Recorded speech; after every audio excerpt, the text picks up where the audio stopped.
Hey gang, so you're going on tour? Here's some quick advice from my 30 plus years of experience. Number one, if you're going to tour Europe, do not bring any gear that isn't 240 volt compatible. That may sound obvious, but make sure first gig we ever did on tour over in Europe, we blew the club up. So very important. Brings me to number two, don't bring a lot of gear on tour.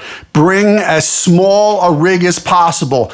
Doesn't matter what you normally use at home, locally, within a quick driving distance. When you're on tour, you want one suitcase and your gear. And your gear, if it doesn't fit in the suitcase, should be just a carry-on. And that's it. You don't want any more than that, or you're gonna pay extra on the airlines, and it's gonna be a hassle. Trust me about this. Don't do it. Number three, don't tour in January. I've made this a rule, and I also include February in this. Back in 2007, the record label put out my record in January, so they wanted us touring a little before and, of course, after it came out.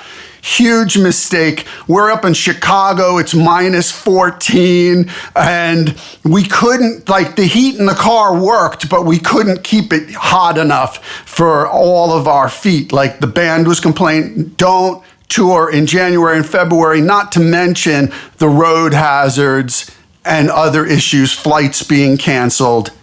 Don't do it. Number four.